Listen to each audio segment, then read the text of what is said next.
हाय, मैं पिंटू सर, मां शारदे coaching centre पस्तपार बाजार सहरसा। कैसे हो सभी? अगले क्लास में हम लोग लेंस की क्षमता के बारे में जाने थे। मुझे विश्वास है सभी बच्चे आसानी से समझे होंगे। आज आगे हम बढ़ रहे हैं क्लास लेके। आज बहुत ही इंपॉर्टेंट चीज हम लोग पढ़ने के लिए जा रहे हैं, क्रांति कोण और पूर्ण आंतरिक परावर्तन। यदि अच्छा लगे वीडियो तो तुमको पता है क्या करना है। पूरे वीडियो देखने के बाद जब लगेगा ये मेरे लिए बहुत आवश्यक है, अच्छा लग रहा है, तब तू खुद समझदार हो तुमको क्या करना है। नहीं लगे तब तो कोई बात नहीं है। देखें, क्वेश्चन लिखा है क्रांति कोण क्रिटिकल एंगल। जब प्रकाश की किरण सघन माध्यम से विरल माध्यम में प्रवेश करती है तो आपतन कोण का ऐसा मान होता है जिसके लिए अपवर्तन कोण का मान 90 डिग्री होता है, जिसे क्रांति कोण कहते हैं। इसे C या IC से सूचित किया जाता है। समझ रहे होंगे, मुझे विश्वास है। हमने पढ़ाया था जब प्रकाश किरण विरल माध्यम से सघन माध्यम में प्रवेश करती है तो अभिलंब की ओर मुड़ जाती है। जब प्रकाश किरण सघन माध्यम से विरल माध्यम में प्रवेश करती है तो अभिलंब से दूर मुड़ जाती है। तो हम डायग्राम को हम लोग समझे बढ़िया से। कोई प्रकाश की किरण है, यहां से प्रवेश कर रही है। ये पानी सघन माध्यम, ये हवा विरल माध्यम, दोनों माध्यम को अलग कर रहा है। बीच में लंब डाला गया है। यहां से कोई प्रकाश किरण सघन माध्यम से कहां जा रही है? विरल माध्यम में जा रही है। दिख रहा है? जब प्रकाश सघन से विरल माध्यम के अभिलंब से क्या मुड़ गया? दूर मुड़ गया। जब इस बिंदु पर से, इस बिंदु से जब प्रकाश किरण जाता है तो यहां मुड़ जाता है। इसी प्रकाश किरण को हम थोड़ा यहां से लेकर के गुजारेंगे। समझो, खुद तुम समझदार हो। जब ये पॉइंट पर से प्रकाश किरण गया तो यहां अभिलंब से दूर यहां तक मुड़ा। ये कोण तो 90 डिग्री नहीं हो रहा, तो विद्वान बता रहा बच्चे को यहां से नहीं गया तो यहां से आप ही प्रकाश किरण को गुजारिए। तो मिटाते हैं हम यहां से और समझेंगे सभी बच्चे। प्रकाश किरण को हम यहां से गुजारते हैं। यहां से जब कोई प्रकाश किरण जाती है तो इसी रेखा पे चली जाती है। यही समझाने के लिए पहले हमने ऐसा किया। जब यहां से प्रकाश किरण गई तो यहां होके गुजर गई। जब थोड़ा सा ऊपर गई तो बस सिमिलर इसी लाइन पे चली गई। ये कोण कितना डिग्री हो गया बाबू? 90 डिग्री। इसे ही तो क्या कहते हैं हम लोग? क्रांति कोण कहते हैं। परिभाषा दिया है, जब प्रकाश किरण किसी सघन विरल प्रकाश किरण सघन माध्यम से विरल माध्यम में प्रवेश करती है तो आपतन कोण का ऐसा मान, ये हुआ आपतन कोण का ऐसा मान जिसके लिए अपवर्तन कोण का मान कितना डिग्री होना चाहिए? 90 डिग्री। और एक समझदार स्टूडेंट का यही परिभाषा है। 90 डिग्री कोण को ही कौन कहते हैं? क्रांति कोण कहते हैं। इसको हम लोग सूचित करेंगे।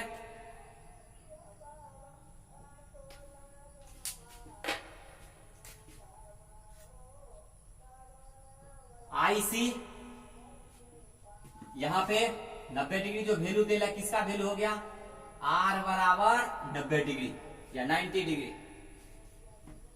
चित्र से जब R बराबर 90 डिग्री तो I माने आपतन कोण हमेशा बराबर होगा किसके? क्रांति कोण के, जहां IC क्रांति कोण है। और क्वेश्चन अपवर्तनांक बराबर म्यू बराबर 1/sin c। यहीं पे तुमको एग्जाम में पूछ देगा तो यहां पे तुम ये भी बात लिख सकते थे, n बराबर 1/sin c। जहां c क्या है? जहां c क्रांतिक कोण है। जब अपवर्तनांक और क्रांति कोण के बीच तुमको पूछा जाएगा एग्जामिनर के द्वारा क्रांति कोण और अपवर्तनांक में क्या संबंध है, तुम्हें दिमाग में सेट होगा मेरे सर बताए थे क्रांति कोण और अपवर्तनांक में यही संबंध है, n बराबर 1/sin c। कोई दिक्कत पढ़ा है क्या कि नहीं? म्यू बराबर 1/sin c। फिर आगे देखें हम लोग क्या पढ़ने जा रहे हैं, देखें आगे क्वेश्चन करना वीवीआई क्वेश्चन बिहार बोर्ड के लिए, और दिमाग से रखना नहीं है, दिमाग में ही सेट हो जाना चाहिए इसका परिभाषा, ये अच्छे स्टूडेंट का परिभाषा। पूर्ण आंतरिक परावर्तन टोटल इंटरनल रिफ्रैक्शन क्या है? क्वेश्चन रहेगा पूर्ण आंतरिक परावर्तन क्या है? जब सघन माध्यम में संचरित होता हुआ प्रकाश विरल माध्यम में इस प्रकार प्रवेश करता है कि उसके आपतन कोण का मान क्रांतिक कोण से ज्यादा हो तो सारा प्रकाश परावर्तित हो जाता है, यह घटना पूर्ण आंतरिक परावर्तन कहलाती है। मुझे विश्वास है सभी समझ गए होंगे अच्छे से, थोड़ा लॉन्ग डिफिनेशन है लेकिन अच्छा क्वेश्चन। फोटो दिखाया गया है, आपतन कोण बड़ा होना चाहिए क्रांतिक कोण से, यहां पे दिखा, इस तरह डायग्राम बना लेंगे सभी बच्चे। शर्त बताते हैं विद्वान, जब आई छोटा हो IC से तो क्या होगा? अपवर्तन होगा। जब आपतन कोण बड़ा होगा क्रांतिक कोण से तो क्या होगा? तो पूर्ण आंतरिक परावर्तन होगा। जबरदस्त पॉइंट है ये, पॉइंट यदि स्टूडेंट को याद रहता तो ऑब्जेक्टिव उसका सही और सही बना के आएगा वो हॉल से। जब I बराबर I से मतलब आपतन कोण बराबर हो क्रांतिक कोण से तो अपवर्तन कोण 90 डिग्री होगा। पूर्ण आंतरिक परावर्तन के लिए आवश्यक शर्त को बतावे। बहुत जबरदस्त क्वेश्चन है बाबू, एक तरह से वीवीआई क्वेश्चन ही तुम इसको समझो अपने बोर्ड के दृष्टि से। पूर्णांतरिक परावर्तन के लिए आवश्यक शर्त, पूर्णांतरिक परावर्तन के लिए आवश्यक शर्त 2 है। शर्त नंबर 1, प्रकाश सघन माध्यम से विरल माध्यम की ओर चलता है। प्रकाश कहां चलना चाहिए? सघन से विरल की ओर। सघन माध्यम में आपतन कोण का मान क्रांतिक कोण से बड़ा होना चाहिए। सघन माध्यम में आपतन कोण का मान क्रांतिक कोण से बड़ा होना चाहिए। फोटो में दिखाया गया कि नहीं दिखाया गया है? एग्जामिनर क्या करेगा? यदि पूछेगा पूर्णांतरिक परावर्तन कहते हैं तो 2 मार्क देगा। दूसरा क्वेश्चन ज्यादा होशियार बनेगा तो क्या कहेगा? जो पूर्णांतरिक परावर्तन के लिए आवश्यक शर्त को बतावे, फिर भी तुम्हें 2 मार्क मिलेगा। तुम समझ लो कैसे मुझे पढ़ना है। यदि ये सब बात नहीं देगा तब वो क्या पूछेगा, से देखें आगे क्या बताते हैं।